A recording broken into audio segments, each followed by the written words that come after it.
전 애인, 전 부인, 현 부인 마이어드, 현 애인인 리사 사이에서 총 17명의 자식을 낳으며 대가족을 이뤘던 마이클 필포트. 여러 차례 영국 방송에도 나오며 많은 사람들에게 알려졌던 그들에게 불행이 닥친 것은 2012년 5월 11일 새벽이었습니다. 그날 마이클의 집에 큰 화재가 발생하며 그로 인해 6명의 자녀가 사망한 것입니다. 당시 화재가 발생한 집안으로 아이들이 있다며 들어가려 했다는 마이클. 이웃 주민들의 만류로 그는 집 안으로 들어가지 못했고 밖에서 아이들을 부르며 흐느꼈다고 합니다. 그렇게 갑자기 닥친 재앙으로 아이들을 잃어버린 마이클을 위로하기 위해 모금 단체가 만들어지며 많은 이들이 그와 함께 슬퍼했습니다.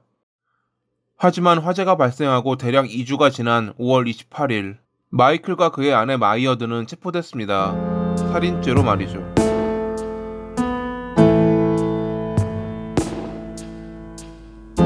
인자해 보이는 웃음 뒤에 지배와 통제, 폭력으로 여성들을 대했던 마이클은 21살 때 살인미수로 감옥살이를 했던 인물이었습니다.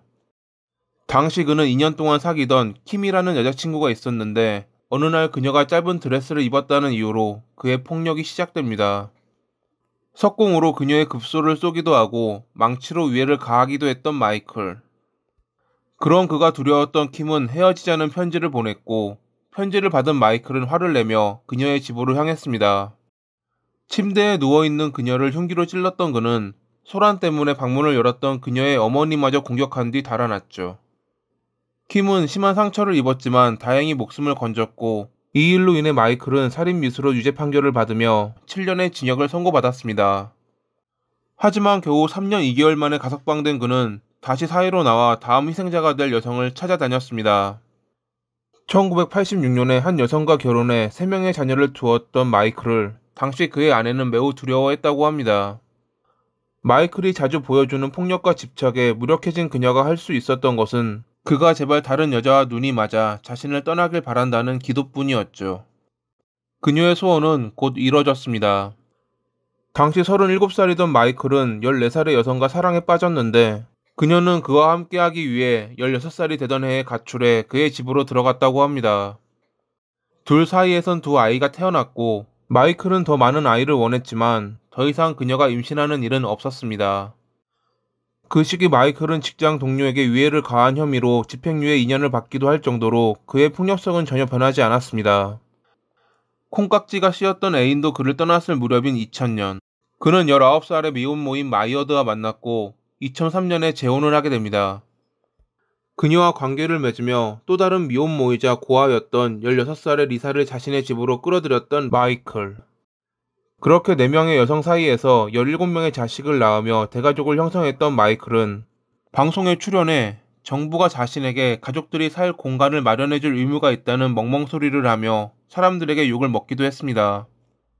그는 한 다큐멘터리 시리즈에도 출연했는데 당시 보수당 하원 의원이었던 앤이 일주일 동안 그와 시간을 보내며 생활 방식을 바꾸도록 설득했지만 소용없었습니다. 지금의 삶을 고집하는 마이클은 앤이 구해준 새로운 직장에도 나가지 않으며 여전히 정부가 자신의 삶을 책임질 의무가 있다고 주장했습니다. 당시 방송에선 마이클이 아내 마이어드와 애인인 리사를 창라고 지칭하는 장면과 아이 중 아무도 그에게 애정을 구하지 않는 모습이 그대로 송출됐다고 합니다. 2010년에 마이클은 마이어드를 때린 혐의로 경찰의 경고를 받으며 여전히 바뀌지 않는 모습을 보였습니다. 이러한 관계가 지속되는 가운데 갑자기 발생한 화재로 6아이를 잃었던 마이클. 화재 발생 3일 뒤 경찰은 마이클의 주거지에 있는 우편함에서 휘발유를 발견했고 소방당국과 합동조사 결과 화재의 원인이 방화라는 사실을 알아냈습니다. 경찰은 수사를 통해 2011년에 마이어드가 다른 남성과 관계를 맺으며 임신을 했고 이를 알게 된 마이클의 강요로 그녀가 아이를 지었다는 것도 알아냈죠. 이것 때문에 평소 폭력성과 지배욕이 강했던 그가 이러한 짓을 저질렀을 가능성에 대한 이야기가 나오기 시작합니다. 경찰은 마이클을 의심하며 그의 주변 인물들을 중심으로 여러 조사를 이어갔고 그와 마이어드가 화재에 책임이 있다는 것을 확인하는 증거를 확보했습니다. 마이클의 집 인근에 버려진 휘발유통과 장갑, 그리고 그와 마이어드의 옷에 남아있던 휘발유 성분이 그 증거였죠. 재판에서 검사는 마이클이 정부의 지원을 위해 자신을 배신했던 아내와 짜고 범행을 저지른 것이라며 그의 악랄함을 지적했습니다. 게다가 조사 과정에서 그의 가장 친한 친구인 폴 역시 함께 공모했음이 드러나며 재판부는 마이클에게 종신형을, 마이어드와 폴에겐 17년의 징역을 선고했습니다.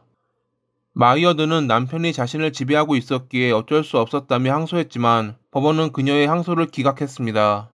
2020년에 그녀는 가석방됐다고 합니다.